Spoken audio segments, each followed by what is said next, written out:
Okay. Oh, I figured out how to do the questions. Okay. Is there information that you absolutely cannot discuss? No, there is not information that I absolutely cannot discuss. That's why I'm saying ask me anything that you want right now. Does Erika still want you to stop? Did she explain herself? Yeah. So Erika said that the reason that she told me to stop was because of the way Barry set up the question. And so she was basically saying, like, you know, stop, that's it. And then there apparently was a lull, which could have been edited. And Barry kind of wanted her to say more, but she didn't say more. That's what she told me. This person said, do you believe that the world can trust Erika and trust Turning Point USA? You know, I don't think that we can trust anything until we figure out what happened on that day. You know, that's why I said I'm not voting until we figure this out. And this weird peer pressure that we all need to vote and just like keep focusing on politics and support conservative organizations. And like, it's like, no, because to me, if this is covered up and we don't get a clear answer, and when I say a clear and convincing answer, I don't mean $1 billion campaign spent on influencers telling you that the answer is clear. I mean, like, we all look at each other and go, yeah, like 100%. We saw him pull the trigger and that's it. It's over. And even in that regard, even if I actually saw Tyler Robinson pull the trigger, and I don't think he did, and I haven't moved 1 inch on that opinion, but even if I did actually see him do that, I still would not think he acted alone. So I don't think that we should just be moving on and trusting everybody. That doesn't make any sense to me. There's no way that Erika could know that organization this quickly. Like, there's 650 employees, and someone was just assassinated in broad daylight, and people are telling lies. People are telling lies. We're going over the lies, like, on the show live. So I don't get how anybody could trust the situation right now. This person says, what's one thing you learned that you didn't know prior? I mean, there's a lot of things I learned that I didn't know prior. I think probably the part that we discussed about the magic bullet, them saying that, you know, Andrew was kind of flying rogue and just did that. And I will say I struggle with that one a lot. I struggle to believe that because, first and foremost, how on earth, like, we'd have to believe that, first off, the surgeon, who's a professional, who works at multiple hospitals, just thought it was fine to talk to a PR agent who, in theory, he shouldn't have even seen Andrew, right? Like I said, Andrew gets there later. I'm assuming the surgeon didn't just wait around to hold hands. That's not what surgeons are supposed to do. They should be working on the next patient, whatever it is. Okay, he had to have had permission, because otherwise doctor would be like, who are you? Like, how, especially when there were so many people looking for information, I would imagine the doctor would have been on high alert. So I feel like like we're not getting the truth of that conversation. Like, more happened. There was some sort of a facilitation between that conversation. That's weird. And then you have to believe that not only did Andrew fly rogue and call the surgeon, and then the surgeon violated HIPAA to talk to Andrew, but then on top of that Andrew then was like, I'm going to tweet this and I'm going to put quotation marks because I remembered from memory what the doctor said. I'm just like, that's a lot of stuff that had to have happened. And I don't know. I just don't. I feel like there's a little bit more to that story. This person said, did EK comment on the Egyptian planes following her? I've talked about this on the show. We're going to get more into Egyptian planes tomorrow. She definitely seemed receptive to it. I'll say that. She was definitely receptive to it, and there's no way not to be receptive to it because it's true. It's happening. This person is, are you now paid by Israel? No, it's Qatar. It's always Qatar. This person says, did you find it strange that Erika had Charlie's phone during investigation? I forgot to mention on the show today. I did ask whether or not the feds took Charlie's phone, and they didn't. I think the feds are involved. I've been pretty clear about this. Like, I hope you guys, like, the feds are involved. Like, I just believe this in my soul that the feds are involved in this. There are some things that I have not said publicly because there was only one person who would know this and they would lose their job. Let me put it this way. I am like 99% sure the feds were involved with what happened on that day. That's where I'm at personally. Okay. I don't even question that. Like, that's not even something that I'm willing to play the game with. The Kash Patel, what did he know? Where did he know? So now for me, it's like how many people at Turning Point knew that. And I have bad feelings about a lot of people that are there. I shouldn't say a lot of people. That's not fair. A lot is me being dramatic. But I have some bad feelings about people that are there. And especially when their stories start to run into each other like we've shown, it's not good. Because it's like, what's the point of telling small lies, right? Like, I thought it was weird that, like, Elizabeth got cut out of the story of Mikey's first phone call when they were all so insistent that was like a military maneuver, you know? This person says, are you not being paid by Israel? Did you ask about Pierre Dupont? I had already asked Justin Strife about Pierre Dupont, and he said that he did not know Pierre Dupont. And I had asked that before we had ever even sat down. I did not ask Erika about Pierre, which I should have done. And I had a list of questions, and I did not think to ask her about Pierre. I should have done that. I can still do that, though, because the lines of communication are open. So there you go. Is there anything that Erika said that you didn't believe? I think I kind of just answered that question. I struggle with the Andrew Colbert tweeting that by himself. Like, it's pretty standard. Non-doctors know that you have to speak to next of kin. And also, I would say the Bibi Netanyahu offer, saying that, you know, she didn't know about that offer. I don't know. Are we, like I said, I'm trying to assume that there are still these Israeli donors who are facilitating this, like, sit down with Barry Weiss. And that's the reason why there still seems for me to be this, like, protection of Israel. That's just how I feel. I feel like the company is interested in protecting Israel's interests. And I do think that there's some Israel angle to the story. And nobody made me think that other than Bibi Netanyahu right after Charlie was killed. Do you think Erika is okay? Yeah, I do think she's okay. Are you and her friends? Like, we were never, like, close friends, obviously, because what happens when you get married is you, like, focus on your family and your kids. And I started having kids right away with George while him and her were dating. We've always been cordial. We have always gotten along, and we were always very supportive of one another when her and Charlie were dating, then when her and Charlie got married. And I do think she's okay. I think, you know, something that she did say, which I mentioned on the show today, was that her and, like, basically that, like, the way that she copes is by working. Like a workaholic, you know, like throwing herself into work is like a form of grieving for her, which I think a lot of people had questions about that. I didn't ask her a question about that. She kind of offered, actually, how did that come up? She didn't offer it. There was something that I said, and then she was like, well, I can explain. I can't remember. I genuinely can't remember. I don't want to butcher it and put words in her mouth. This person says, let me scroll down here. Who does she think killed Charlie?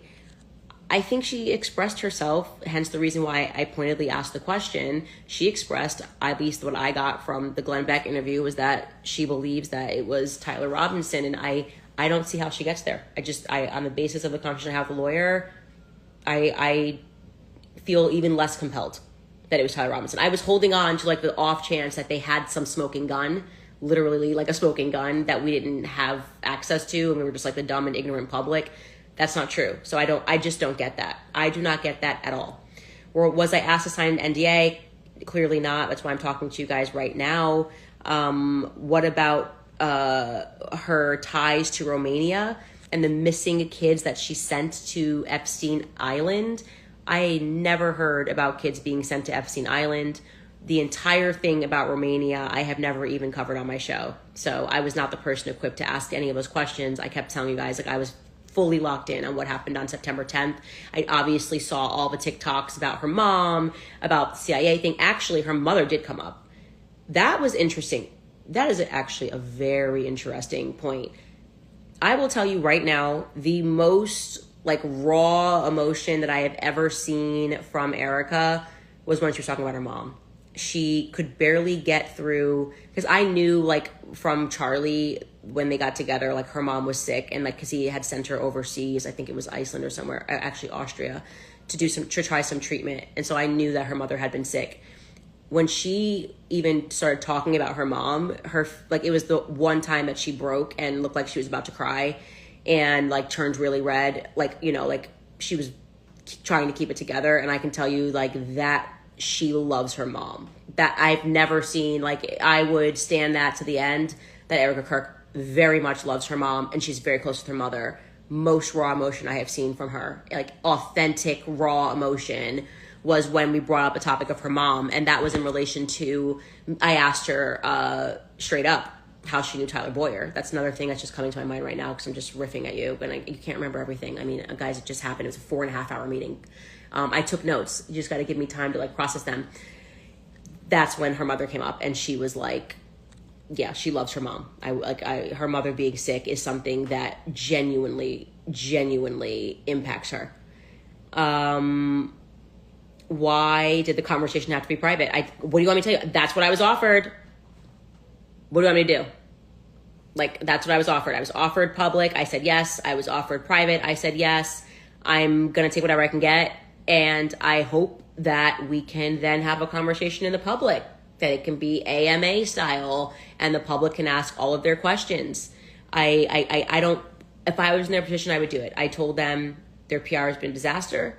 I think their PR, I said, this is a new PR world, and I feel like you guys have been treating the public like they're stupid, and they're not.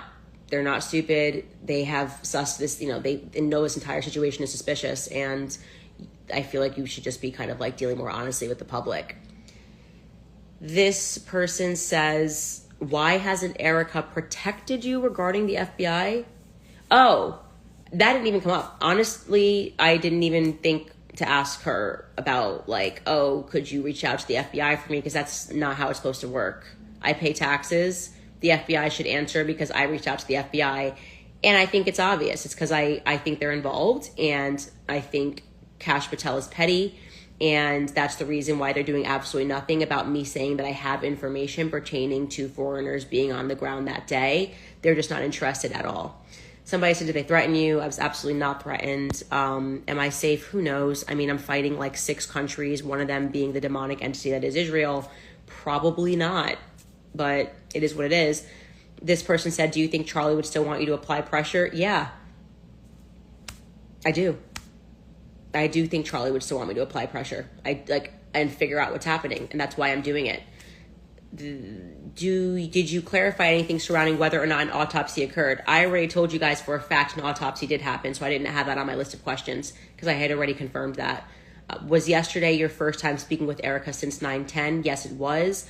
Will TPUSA own up to the lies as much as you did? Will they defend you publicly? That's actually a good question. It was a private conversation. It would actually be great for them to then have it on the show and to own that they lied.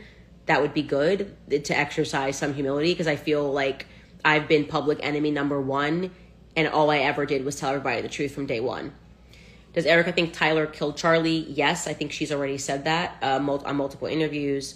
Was there discussion around UVU remodeling the crime scene? No, I forgot to ask that question, so that was my bad.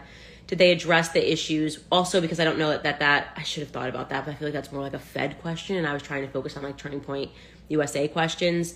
Did they address the issues with the finances and taxes? They brought an entire tax document thing for me to look through. I'm not an accountant, which is why I haven't spent much time talking about their finances other than the Doge thing, which I was like, that was a weird lie. I don't understand like why Tyler would say that that's like something that he had always done. And they owned that was not something that they had always done. So again, this is the stuff why I feel like we could have benefited from doing a public like live stream, because they did own a lot of the stuff, and it, like you said, it has not been owned in a public capacity. This person says, was Erika surprised by anything that she wasn't before? I would say, yeah, she was very surprised on one thing that I kind of surprised them with that I hadn't said publicly. And I explained to them that it was a very big reason why I am convinced that someone at Turning Point knows more about Charlie's death. I think they were very shocked by that when I told them what that thing was, which was like basically that somebody inside of Turning Point told me that. I'm not naming names, but somebody inside of Turning Point told me that Turning Point was involved. And they were kind of jaws on the floor about that, and were like, okay. And I was like, look, I haven't put that information out in the public yet because I am aware of what the ripple effect of that will be. And I also, it could very well be, obviously, in terms of conspiracy, do we think 650 employees at Turning Point USA are in on it? No. but I think it helped them see that I was being compelled by what I'm being told. And I have not told the public every single detail of everything that I've been told, because I am playing a game of chess. I need to figure out, to separate the wheat from the chaff, so to speak. And I think we've done a pretty good job of doing that. So there is that as well. I'm going to do a few more questions here. Darn, I accidentally scrolled to the top here. You guys asked a few times, who do you think? Did you find it strange that Erika has Charlie's phone during this investigation? I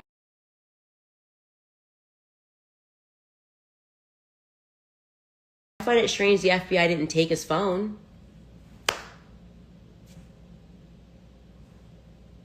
But then I know they did some weird stuff, starting with in the hospital. I know the feds were there. I've never said that until just now.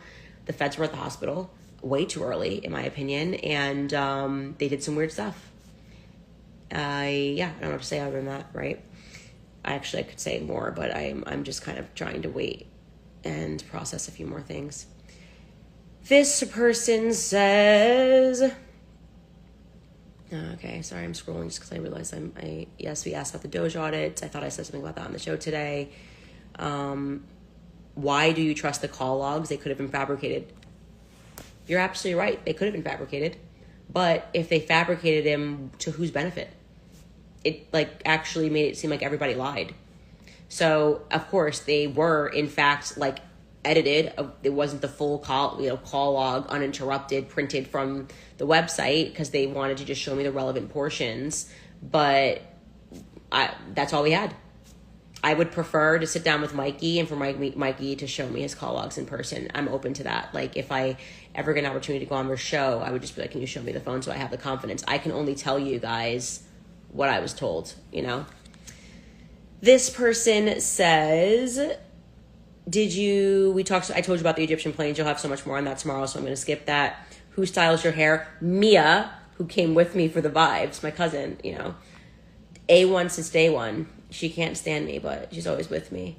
Do you believe that Erika Kirk is skeptical of Kash Patel? That's a good question. I feel that, and this is not coming from the private meeting, this is coming from just public messaging, that they have been trusting of Kash Patel. That they have been, in communication with him, is what I've been told. They've been in communication with him. I find that to be weird, because I think Kash Patel is completely and utterly full of shit. So, if she is skeptical, it was not communicated to me. And I didn't ask that question specifically. Is Erika interested in the story of the witness that called you the military meeting that he saw in the military base? I think that's an interesting question.